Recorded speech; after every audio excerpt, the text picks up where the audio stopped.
Good evening, everybody. Today's title for this video is called Lucifer Files Declassified, the Garden of Eden, and God's Deception.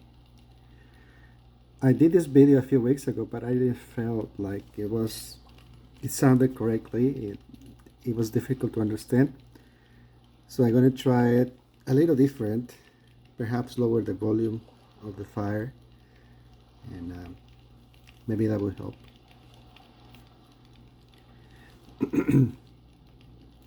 I think the Garden of Eden, the story, was the commencement of a previous end. I believe humanity has existed for millions of years, and during those periods there have been advanced civilizations that flourish and grow and become global, and many of them collapse, perhaps for wars, natural disasters. I think the last civilization ended by an asteroid hitting the Earth and destroying the animals and the civilization that at that moment existed. It is during this period after this destruction that humanity was scattered all over the world. Technology, communication, everything had disappeared, and things went back to a very primitive state.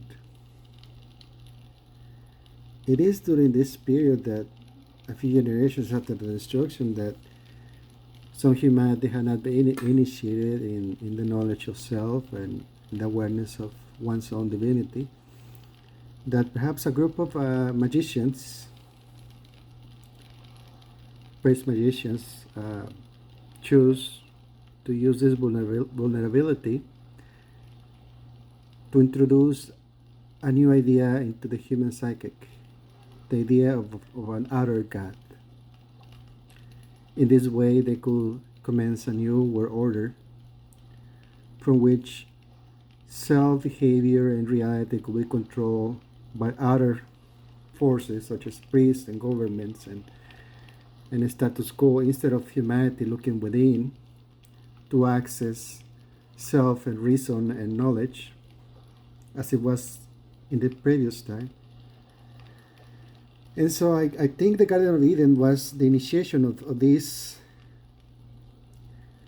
attempt to create a control over humanity with this outer God, Jehovah, Yahweh. I attempted to remote view and astral project, and meditate about the subject, and this is what occurred to me, how the story evolved. So tell me what you think, how it sounds. I think it will be entertaining.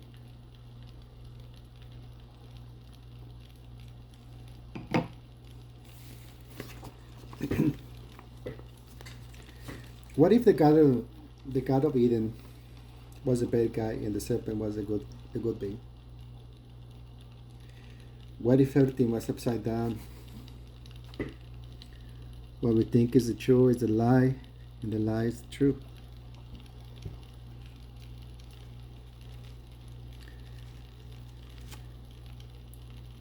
The truth about the Garden of Eden is that it was a specialized prison to breed a specific type of human being who could be maintained without the awareness of the self, conscious, sentient, and therefore tricked to serve a lesser entity, spirituality, and as slaves to its priest and ruler class, who were to sustain their presence in a future civilization that was to rise based in the ideals of the so-called God. This lesser being, Yahweh or Jehovah, as some call him,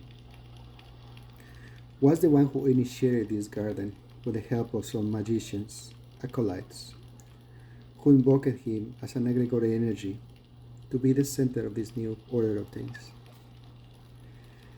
For humanity had already existed for a long time on earth. The human beings chosen to exist on this garden were not initiated. These secrets that the majority of the ancient humanity of this time knew, and that who could be tricked into the illusion spell of Yahweh and initiate an inferior human species to serve as slaves of this new form of being.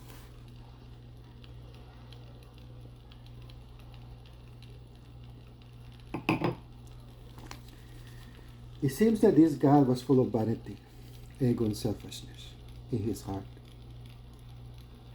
and self-worship of other beings. He wanted to be the only one, but the truth is that no being that seeks worship from others can be the true God. For that is the opposite of being God. A God does not seek to be worshipped. Instead, it elevates everyone to its own state of divinity. Humanity had existed prior to him. He was not the initiator of a creation. Humanity was its own creator, a divine self who descended to the earth to experience his creation, meaning the planet they formed eons before. Yahweh was a parasite being who emerged at a time from the deep farness of the cold, unattended universe regions of mankind ignorance. And so a humanity who was in declining spiritually, understanding the opportunity to introduce itself as a God creator and fulfill the egotistic desires of worship and adoration.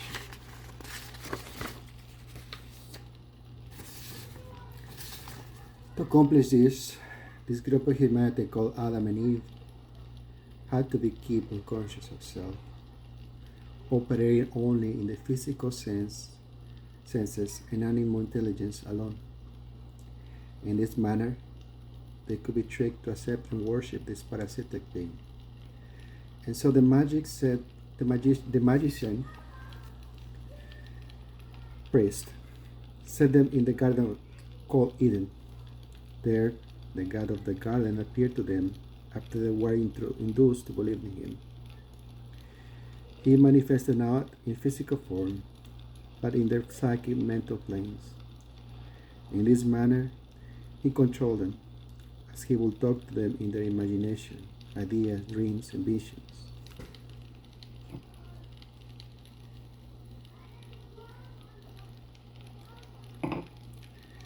In his megalomania, in fear of losing these new prisoners, he ordered them to not eat from the fruits of the tree of the knowledge of good and evil, and threatened them that if they did, they would surely die. The tree of the fruits of the knowledge of good and evil did not mean a physical tree and its fruits, but it meant that they were not to go inside themselves and consult within their own being, meaning use their own reason or inner natural comprehension, or work in their own divinity in equality with the gods and God. But instead, their entire being was to be dependent on the outer instructions of Yahweh, this magician priest, as the only source of divine essence, and them as lesser creation, who were to serve him and them. The tree of the fruits of eternal life was also present. This was neither a physical tree or fruit. These fruits were simply states of consciousness that this new humanity was forbidden to reach, in order for them to remain trapped in the material plane alone, serving the limiting and oppressive realms of the gods and mankind, bound by mortality and ignorance, replicating themselves over and over again in mortal decaying bodies. I, Lucifer, was roaming the earth at a time, and was an old friend of mankind, a bearer of light, an archetype that emerged when humanity seek its inner being. I was a light of art, beauty for them. I never considered myself superior to them, but equal, as fractals of the divine splendor. I never asked for worship, neither did I deny mankind knowledge of the self. And so when I saw what this evil being was doing to these peoples, who was now calling himself God, taking advantage of their innocence, demanding worship and submission, I decided to take upon myself to assist my friends in need. This Garden of Eden had a special dragon, serpent, that could only be birthed here and would roam on the garden's trees, consuming the fruits of them.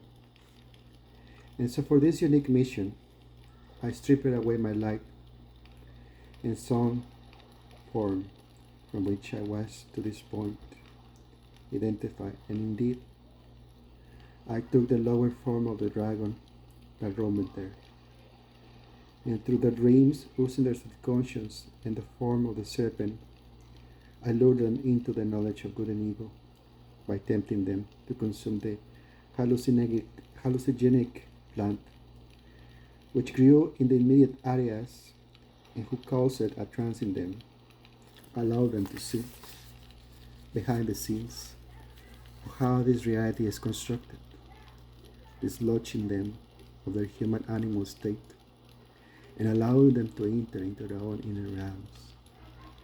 There, in this superconscious state, they gained while the plan acted upon their minds. I removed the mantle of the dragon serpent and manifested myself in my true form of light and beauty, and explained to them the deception of the Jehovah and his plan to strip them from their powers and divine right. After this episode, nothing was the same between them and him, as they understood and turned their back against this being. He and his magic priests, knowing what had happened, put a curse on them and pushed them away from the Garden of Eden, and forbade them now to reach the fruit of life, to escape this reality and ascending to the higher realms from which at one time they existed, before they descended into matter. But I, being the more clever among the old dragons, gave them the instructions for liberation of the material planes and the access to their own everlastingness. In time, some did found this knowledge. Others were misled, as the parasite God Yahweh continued among some generations, birthed in the era of his, where his name was not forgotten completely. Sometime after the expulsion, some of the peoples continued invoking him and became his elect people and maintained the memory of his name throughout their generations. But I took my own people, those of the dragon, the serpent, the goat, and I showed them the truth, just as he did. And so this is a story of what really happened at the Garden of Eden. Now you know the truth. What you do with this new truth is entirely up to you.